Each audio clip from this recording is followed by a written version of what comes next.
Hello, नमस्ते, आदाब, सत श्री अकाल, केम छो और केमन आछो। देन स्टोरी को आगे बढ़ाते हुए आज हम ये देखेंगे कि जे और ह्यून एक साथ रात गुजरने के बाद दूसरी सुबह ह्यून अपने मन में जे को देखते हुए ये सोच रहा था कि ये सब इतना भी बुरा नहीं है और अभी टाइम आ चुका है कि तुमने जो जो किया है वो सारी पिछली बातों को भूल कर मैं तुम्हें चेंज होता हुआ देखूं। और तब ह्यून अपने बिस्तर से उठने लगता है और अपना कपड़ा को पहनने लगता है और दोबारा से अपने मन में सोचने लगता है कि इन सब से पहले मुझे मेरे भाई को इधर से सेफली बाहर निकालना पड़ेगा और उसे उसका जहर का बोतल भी मैं वापस कर दूंगा। और तभी ही ह्यून के कपड़े से वही जहर का बोतल जमीन पर गिर जाता है और उसे देखते हुए ह्यून अपने मन में सोचने लगता है कि मैं तो इसको अपने कमरे में रख के आया था, ये जहर का बोतल इधर कहाँ से आया। और उसी वक्त ह्यून का सर टकराने लगता है और वो अपने माइंड और बॉडी से कंट्रोल लॉस कर देता है और वो उस जहर की बोतल को कैरी करने लगता है और जे की तरफ बढ़ने लगता है। और तब ह्यून अपने मन में सोच रहा था ये क्या हो रहा है, मैं मेरी बॉडी को क्यों कंट्रोल नहीं कर पा रहा हूँ। क्या ये इसलिए हो रहा है कि मेरे भाई ने मुझे जहर कंज्यूम करवा दिया था और ये इस जहर का असर है और मैं कुछ बोल क्यों नहीं पा रहा हूँ। और तब ह्यून ऑटोमेटिकली जे की तरफ बढ़ने लगता है और उस जहर को जे की मुंह पर डालने लगता है, पर वो जहर जे की मुंह के अंदर नहीं जाता बल्कि जे की होठों से होकर वो गिर जाता है। और तब जे का नींद भी टूट जाता है और वो उठ बैठता है और ह्यून से कहने लगता है मुझे मालूम है कि तुम्हारा भाई तुमसे मिलने के लिए आया था और मैं 3 दिनों से वेट कर रहा था और तुम्हें ही देख रहा था। तुम्हें ना देख के मैं रात में सोता भी नहीं था। पर ह्यून तुम ये ड्रीम देख रहे हो कि तुम यहाँ से तुम्हारे भाई के साथ भाग जाओगे और तुम मुझे जहर देना चाहते हो। और ये कहने के बाद ही जे ह्यून के हाथों को टाइटली पकड़ लेता है जिन हाथों में उसने जहर पकड़ा हुआ था और अपनी तरफ ह्यून को खींचते हुए जे चिल्लाकर अपनी गार्ड को कहने लगता है कि सारे ही गुनहगार लोगों को पकड़ ले आओ, उन्हें मैं अपने हाथों से सजा दूंगा। और ह्यून से कहने लगता है कि अब तुम्हारा भाई को कौन बचाएगा, अब उसका बारी है। और ह्यून अगर तुम रो कर भी कहोगे कि तुम जाना चाहते हो फिर भी मैं तुम्हें जाने नहीं दूंगा। अगर तुम 1000 बार भी जन्म लोगे तो मैं 10,000 बार तुम्हारे लिए जन्म लूंगा। और मैंने तुम्हारे लिए कितना कुछ किया है, मुझे यकीन नहीं हो रहा है कि तुम मुझे छोड़ के जाना चाहते हो। पर ह्यून उस पर्सन की कंट्रोल में होने के कारण वो अपने मुंह से कुछ भी कह नहीं पा रहा है जे को। और जे तो ये बात समझ नहीं रहा है कि ह्यून अभी फिलहाल उस पर्सन की कंट्रोल में है। पर ह्यून अपने मन में कह रहा था कि नहीं जे, मैं तुम्हें छोड़ के कहीं भी नहीं जाना चाहता हूँ, ना ही मैं ये सब करना चाहता हूँ, मतलब कि मैं तुम्हें मारना नहीं चाहता। और कुछ ना कहने के कारण ह्यून की आंखों में तब आंसू आ जाता है क्योंकि वो जैसे कुछ भी नहीं कह पा रहा था। पर उस जहर की कंट्रोल में होने के कारण ह्यून तब अपना हाथ जोर से झटक देता है और उस कारण ह्यून के हाथों में जो जहर था उसका कुछ बूंद जाकर जे की फेस में गिर जाता है। और जे तो उसका कुछ अलग ही मतलब निकाल लेता है और कहने लगता है कि अच्छा ठीक है, मैं समझ गया, एक काम करो कि उस जहर को तुम मुझे ही दे दो, मैं खुद से ही पी लूंगा। और तब ह्यून अपने मन में कहने लगता है कि क्या नहीं। और यहाँ पर ह्यून का भाई और बाकी लोगों का ये प्लान था कि ह्यून जे को जहर दे दे और बाद में वो लोग जे को कमांड देंगे कि वो खुद को ही मार दे। खैर, और स्टोरी पर ये दिखाया जा रहा है कि जे ह्यून के हाथों से उस जहर की बोतल को छीनते हुए वो उस जहर को ड्रिंक कर लेता है। और तब ह्यून जैसे तैसे अपनी बॉडी को कंट्रोल करते हुए जे को पकड़ के किस करते हुए उस जहर को जे की मुंह से अपने मुंह पर सक कर लेता है। और तब जे डर जाता है और ह्यून को कहने लगता है कि क्या तुमने ऐसा क्यों किया। और तब ह्यून जैसे तैसे फिर से अपने माइंड को भी कंट्रोल करते हुए जैसे बात करने की कोशिश करते हुए वो जैसे बात करने लगता है कि मैं नहीं चाहता कि तुम मरो और मेरे अंदर भी तुम्हारे लिए फीलिंग है और मैं ये चाहता हूँ कि हम दोनों ऐसे ही एक साथ रहे। और तभी ही ह्यून खून की उल्टियां करने लगता है और वो जे की बाहों में गिर जाता है। ह्यून जे को पकड़ के कहने लगता है कि जे हो सके तो मेरे भाई को भी मत मारना, और तभी ही ह्यून जे की बाहों में ही वो अनकॉन्शियस हो जाता है। और उस समय जे का एक्सप्रेशन ऐसा था कि उसके मुंह पर साफ साफ वो डर दिखाई दे रहा था कि वो दोबारा से ह्यून को खो ना दे। और यहाँ से होता है सीन शिफ्ट, और जहाँ पर ये दिखाया जा रहा है कि रॉयल कंसोर्ट मतलब कि क्राउन प्रिंस की सब्स्टिट्यूट मॉम और उसके अंकल को पकड़ा जा चुका है। और तब रॉयल कंसोर्ट चिल्ला रही थी और कह रही थी कि तुम लोगों की हिम्मत कैसे हुई मुझे पकड़ने की, क्या तुम्हें मालूम नहीं है कि मैं क्राउन प्रिंस की मॉम हूँ। पर वो गार्ड तो रॉयल कंसोर्ट को छोड़ ही नहीं रहे थे।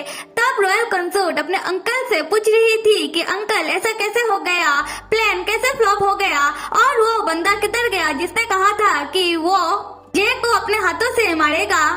पर अब क्या किया जा सकता है, जे ने तो सबको ही पकड़ लिया। और दूसरे सीन पर ये दिखाया जा रहा है कि ह्यून का भाई भाग रहा था और जे उसके पीछे पीछे आ रहा था। और ह्यून का भाई भागते वक्त अपने मन में सोच रहा था कि मैंने तो ह्यून को उस पॉइजन को कंज्यूम करवा दिया था और ह्यून को ये कमांड दिया था कि वो जे को मार दे, पर ऐसा क्यों नहीं हुआ समझ में नहीं आ रहा है। और वो भाग रहा था और एंट्रेंस ढूंढ रहा था कि वो किधर से भागे इस महल से। और तभी ही पीछे से जे आ जाता है और कहने लगता है कि क्या ढूंढ रहे हो, मैंने सारे ही एंट्रेंस को बंद कर दिया है पहले से ही। और अभी फिर से सीन शिफ्ट होकर जा रहा है 100 यार्ड पीछे, जहाँ पर ह्यून ने सुसाइड कर लिया था और वांजी ने सारे ही लोगों को मार डाला था जो ह्यून के भाई के साथ प्लान में शामिल थे। और वांजी का गार्ड ह्यून के भाई को पकड़ ले आता है और वांजी कहने लगता है कि छोड़ दो इसे। और ह्यून का भाई और वो वांजी पर इल्जामात लगाना स्टार्ट कर देता है और वांजी से कहने लगता है कि तुमने मेरे भाई को मार डाला, तुमने मेरे भाई को उस पॉइजन को कंज्यूम करवा दिया होगा जिससे उसने अपनी जान ले ली। और तब वांजी ह्यून के भाई के तरफ देखते हुए कहने लगता है कि तुम रहो ह्यून के बिना इस दुनिया में और तुम्हारी इस सोच के साथ। और तब ह्यून का भाई चिल्लाने लगता है ह्यून को ऐसे देखकर। खैर चलो फिर से आ जाते हैं प्रेजेंट में, जहाँ पर ह्यून का भाई जे को देखने के बाद कहने लगता है कि ह्यून कहाँ है, क्या तुमने ह्यून को फिर से मार डाला। और तब जे ह्यून की भाई की बालों को जोर से पकड़ के पूछने लगता है कि बताओ तुमने ह्यून को क्या पिलाया है। और ह्यून का भाई तो अपनी ही बातें कर रहा था और जे को कह रहा था कि तुम ह्यून को जाने दो, तुम ह्यून को इस बार बर्बाद मत करो। और जे तुम्हें क्या लगता है कि क्या तुम हमेशा ही एम्परर बने रहोगे, इस बार ओडासी क्लेन तुम्हें रास्ते से हटा देगी। और तब जे ह्यून की भाई की बालों को जोर से पकड़कर जमीन पर उसकी सर पटक देता है और वो पूछने लगता है कि पहले तुम ये बताओ कि तुमने ह्यून को कौन सा पॉइजन दिया है। और एक बात, तुम्हारी हिम्मत कैसी हुई कि तुम अपनी मुंह से ह्यून का नाम लो, और तुम्हारी इतनी ज्यादा हिम्मत कैसे बढ़ी कि तुम मेरे गेस्ट को पॉइजन कंज्यूम करवा दो। और मैं तुमसे दोबारा पूछ रहा हूँ, जल्दी से बताओ कि उस पॉइजन का नाम क्या है। और ये मत समझना कि मैं तुम्हें अभी मार दूंगा, मैं तुम्हें तब तक जिंदा रखूंगा जब तक तुम मुझे मेरा आंसर नहीं दे देते। और तब ह्यून की भाई को समझ में आता है कि ह्यून ने उस पॉइजन को कंज्यूम कर लिया और वो अपने मन में सोचने लगता है कि मैंने तो ह्यून को थोड़ा सा पॉइजन कंज्यूम करवा कर ये ऑर्डर दिया था कि वो जाकर सारा का सारा पॉइजन जे को कंज्यूम करवा दे, पर और वो खुद से पॉइजन ले ले, ऐसा कैसे हो सकता है। फिर जे ह्यून की भाई को कहने लगता है कि पता है मजेदार बात क्या है कि हाँ ह्यून ने मुझे पॉइजन दिया था, पर उसने खुद ही उस पॉइजन को सक कर लिया था। वो आया था तो मुझे मारने, पर वही है जिसने मुझे बचाया है। और ये सुनने के बाद ह्यून का भाई तो सोच में ही पड़ जाता है कि ऐसा कैसे हो सकता है कि ह्यून ने खुद ही उस पॉइजन को पी लिया और जे को बचा डाला, मतलब कि ह्यून के भाई के कमांड देने के बाद भी ह्यून ने जे को बचाया है। ह्यून के भाई को इतना भी समझ में नहीं आ रहा कि ये प्यार है जो किसी कमांड का मोहताज नहीं होता। खैर, बैक टू द स्टोरी, जहाँ पर जे ह्यून की भाई को बता रहा था कि पता है कल रात से ह्यून बहुत ज्यादा स्ट्रेंज बिहेव कर रहा था। अगर वो मुझे पॉइजन दे भी देता तो मैं उसे खुशी खुशी ही ले लेता। और पता है ह्यून को जब पता चलता है कि मैं किसी कंकुबाइन के साथ हूँ तब वो बहुत ज्यादा जेलस हो जाता है और तब वो मेरे पास आता है और मुझे किस करने लगता है और हम दोनों ने कल रात को एक साथ ही गुजारी है और कल रात ह्यून बहुत ज्यादा सुंदर लग रहा था और तुम्हें अभी भी ये लग रहा है कि ह्यून मुझे मार सकता है। और ये सुनने के बाद ह्यून का भाई कहने लगता है कि व्हाट, मुझे यकीन नहीं है तुम्हारे बातों पे, ह्यून ऐसा नहीं कर सकता। और ह्यून का भाई जे को कहने लगता है कि यू आर डिस्कस्टिंग और मैं तुम्हारी इस बकवास पर यकीन नहीं कर रहा हूँ। और जे ह्यून की भाई को कहने लगता है कि इसी कारण मैं तुम्हें मार नहीं रहा हूँ और वो तुम जैसे गधे को अपना भाई समझ रहा है और उसने मुझसे ये कहा है कि मैं तुम्हारी लाइफ को बख्श दूँ और पता है अब से ह्यून मेरे साथ ही रहेगा, उसने मुझसे ये कहा है। और तब ह्यून का भाई भी सोचने लग जाता है कि ह्यून ने तो ये बात उससे भी कही थी कि वो जे के साथ रहना चाहता है। और उसी वक्त जे अपना तलवार ह्यून की भाई के हाथों में घोंप देता है और उस समय ह्यून का भाई अपने मन में ये सोच रहा था, तो क्या मेरे ह्यून ने जे को ही चूज कर लिया? ऐसा नहीं हो सकता।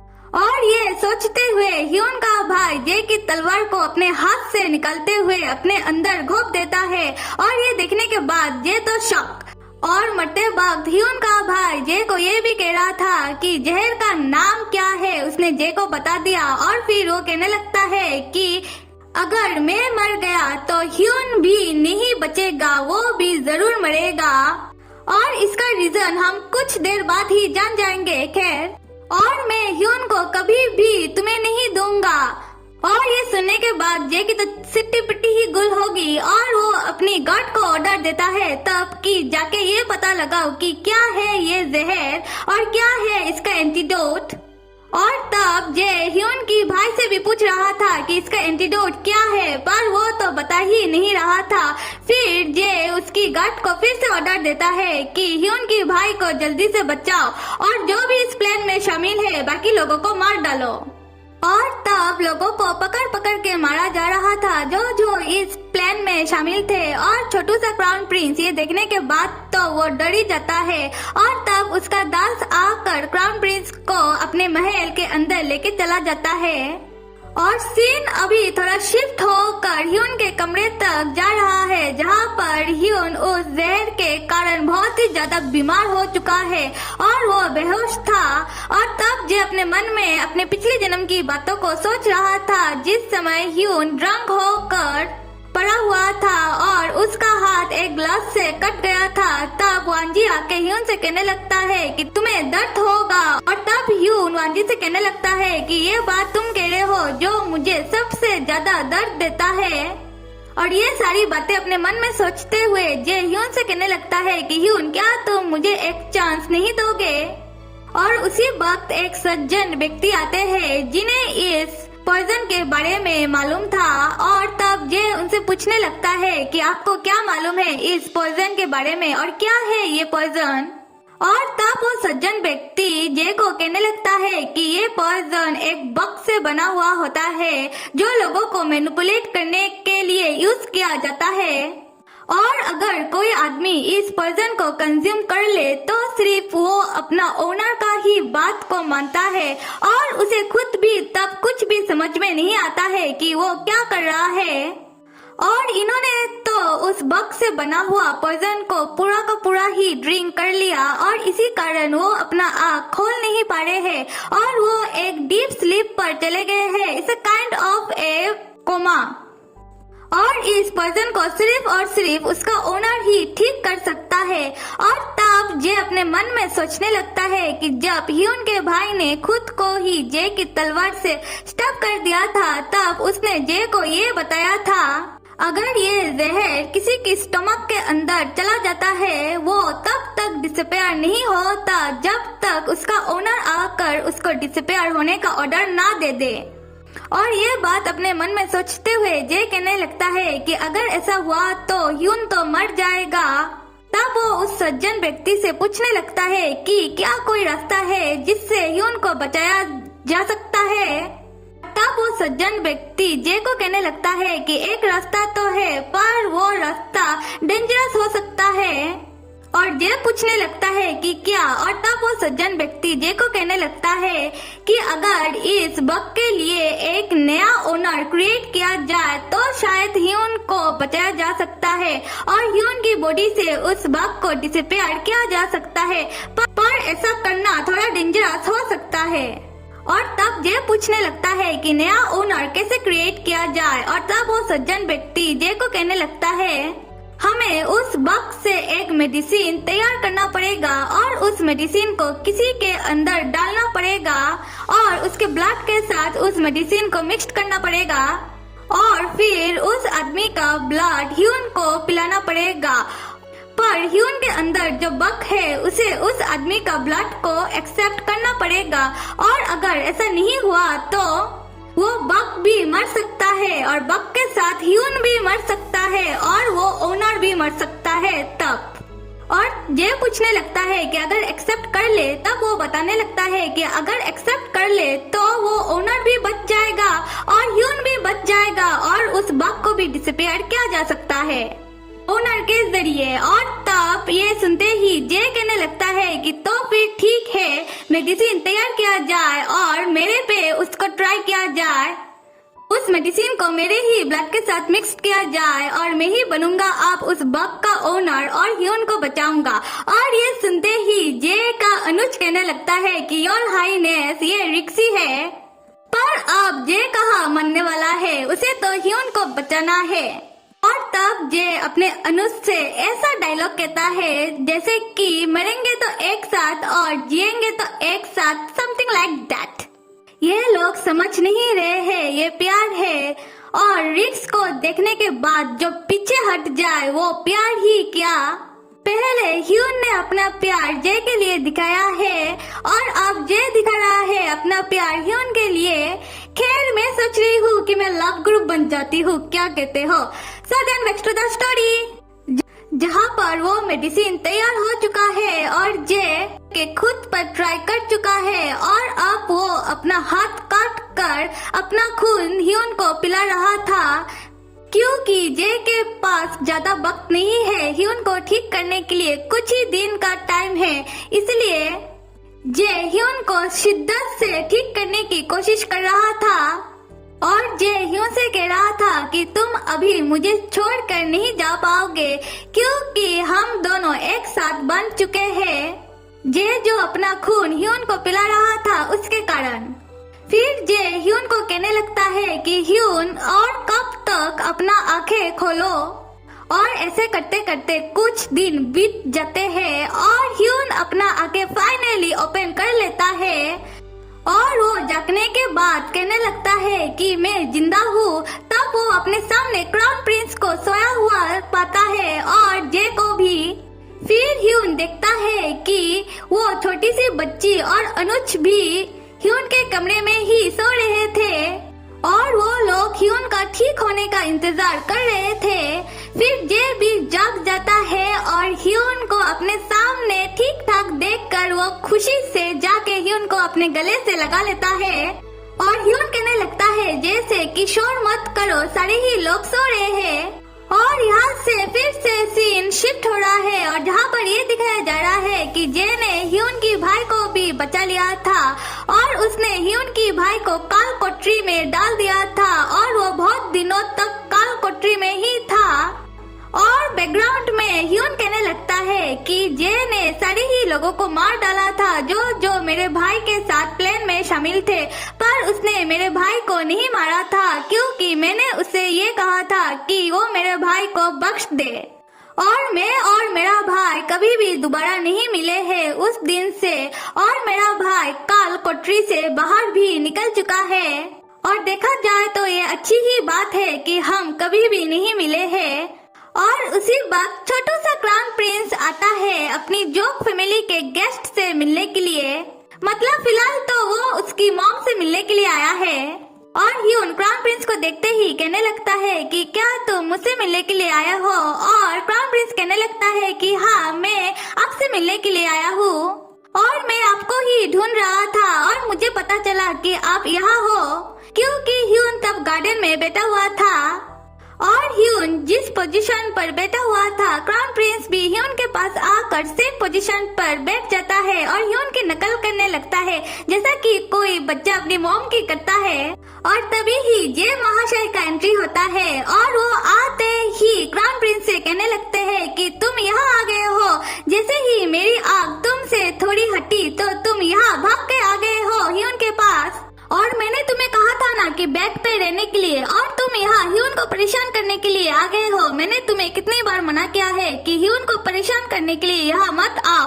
और ह्यून कहने लगता है कि नहीं, ये मुझे परेशान नहीं कर रहा है। और जे की बातों से ये पता चल रहा है कि वो ऐसे गुड डैड अभी क्राउन प्रिंस को सुलाने की कोशिश कर रहा था और उसका ध्यान रख रहा था, जो वो पहले नहीं करता था। खैर, फिर जे क्राउन प्रिंस को डांटते हुए वो क्राउन प्रिंस को अपने एक हाथ से उठा लेता है और वो क्राउन प्रिंस को डांटने लगता है। तब ह्यून भी उठ जाता है और कहने लगता है कि तुम मेरे बेटे को डरा रहे हो और छोड़ो क्राउन प्रिंस को। ये कहने के बाद ह्यून जे का आर्म को पकड़ लेता है और तब जे क्राउन प्रिंस को छोड़ देता है और क्राउन प्रिंस जमीन पर गिर जाता है बेचारा। और तब ह्यून पूछने लगता है कि तुमने ऐसे क्यों छोड़ा क्राउन प्रिंस को? और जे कहने लगता है क्योंकि तुमने मेरे आर्म को अचानक से टच कर दिया, इसलिए ऐसा हो गया। और तब जे ह्यून से बातें करते करते ह्यून को तब अचानक से किस करने लगता है और ह्यून कहने लगता है कि ये क्या कर रहे हो, क्राउन प्रिंस हमको ही देख रहा है। और बेचारा क्राउन प्रिंस जमीन पर गिरने के कारण वो तो रोना ही स्टार्ट कर देता है। और ह्यून तब क्राउन प्रिंस को अपने गोदी में उठा लेता है और शर्माते हुए जाने लगता है और जे को कहने लगता है कि हमारे पीछे पीछे मत आना। और जब ह्यून अपने पैलेस आता है तब वो छोटी सी बच्ची ह्यून को देखने के बाद कहने लगती है कि माय लॉर्ड, आप इतना रेड क्यों हो गए हो? क्या आपको कोल्ड है? आप जल्दी से अंदर जाके रेस्ट कीजिए और मैं कोर्ट फिजिशियन को जाके बुला के लाती हूँ। और जब कोर्ट फिजिशियन आते हैं और ह्यून को चेक कर रहे थे तब वो कहने लगते हैं ह्यून का पल्स इतना ज्यादा फास्ट क्यों बीट कर रहा है और उनका फेस इतना ज्यादा रेड क्यों हो गया है और उनका बॉडी इतना ज्यादा हीट क्यों हो रखा है? क्या हुआ है उन्हें? हमें तो कुछ भी समझ में नहीं आ रहा है। और दो कोर्ट फिजिशियन आपस में ही लड़ पड़ते हैं कि ह्यून को क्या हुआ है। तभी ही जे का अनुज आता है और कहने लगता है ह्यून तो अभी ठीक है और वो पहले जैसा अभी बीमार भी नहीं पड़ते हैं, तो उन्हें अब क्या हो गया है? अरे वो बेचारा शर्मा रहा था, इन लोगों को तो सच में कुछ समझ में नहीं आता। खैर, और दिखाया जा रहा है कि जे अपना वक्त ह्यून के पैलेस में ही ह्यून के साथ बिताता है, एक हैप्पी कपल की तरह जो अब वो दोनों है। और क्राउन प्रिंस भी अपना वक्त ह्यून के साथ ही ह्यून के पैलेस में ही बिताता है और वो तीनों ऐसे हैप्पी फैमिली एक साथ ही रहते हैं। और क्राउन प्रिंस के पास जो वाइल्ड डॉग थे उन लोगों का भी बेबी हुआ है। और क्राउन प्रिंस ये ह्यून को बुलाकर दिखा रहा था और कह रहा था कि मैं इन लोगों का नेक्स्ट ईयर से बर्थडे मनाऊंगा। और ह्यून कह रहा था कि ठीक है बेटा। और तब क्राउन प्रिंस ह्यून से पूछने लगता है कि आपका बर्थडे कब है? और तब ह्यून कहने लगता है कि वो तो चला गया तब। और क्राउन प्रिंस एक दिन ह्यून का एक पेंटिंग बनाकर ह्यून को गिफ्ट करता है। माना कि वो पेंटिंग वो ठीक ठाक बना नहीं पाया है, पर हर एक मॉम के लिए अपना बेटे का बनाया हुआ हर एक चीज ही सुंदर होता है। और वो उस पेंटिंग को ह्यून अपने कमरे में बहुत ज्यादा प्यार से सजाए हुए रखा हुआ था। और जब जे ह्यून के कमरे में आता है तब उस पेंटिंग को देखने के बाद जे कहने लगता है कि ये पेंटिंग किसने बनाई है, इतना ज्यादा बेकार। और फिर ह्यून कहने लगता है कि ऐसा मत कहो, ये पेंटिंग मेरे बेटे ने मुझे गिफ्ट किया है। और ये देखने के बाद जे को भी आइडिया आता है कि मैं भी एक पेंटिंग बनाकर ह्यून को गिफ्ट करूंगा। और तब जे भी लग जाता है ह्यून के लिए एक सुंदर सा पेंटिंग बनाने के लिए। पर मानना पड़ेगा जे बहुत ज्यादा सुंदर पेंटिंग बनाता है, पर उसे अपना बनाया हुआ कोई भी पेंटिंग पसंद नहीं आ रहा था ह्यून को गिफ्ट करने के लिए। फिर जे बहुत ही ज्यादा सोचने के बाद एक बहुत ही ज्यादा बेहतरीन पेंटिंग बनाकर ह्यून को गिफ्ट करता है। और उस पेंटिंग में था कि ह्यून बहुत ही ज्यादा सुंदर एक बड़ा सा बर्ड के ऊपर बैठकर वो उड़ कर जा रहा था। और उस पेंटिंग में उसने खुद को भी बनाया है जो खड़े खड़े ह्यून को निहार रहा था। और जब अपनी बनाई हुई पेंटिंग ह्यून को गिफ्ट करने के बाद ह्यून के मुंह पर एक बड़ा सा स्माइल आ जाता है और तब जे भी खुश हो जाता है ये देखकर कि ह्यून को उसकी बनाई हुई पेंटिंग इतना ज्यादा पसंद आई है। और देखा जाए तो इस स्टोरी में और क्राउन प्रिंस को मिल जाती है उसकी मॉम और जे को मिल जाता है उसका जन्म जन्म का प्यार और ह्यून को मिल जाता है उसका परिवार। और ये हुआ इस 2 जन्म वाली कहानी की हैप्पी एंडिंग। और ये था फुल बुक का एक्सप्लेनेशन एंड आशा करती हूँ कि आप सबको एक्सप्लेनेशन समझ में आई होगी और पसंद भी आई होगी। और आप सब लाइक सब्सक्राइब और कमेंट करना तो बिल्कुल भी मत भूलिएगा। Till then bye and see you.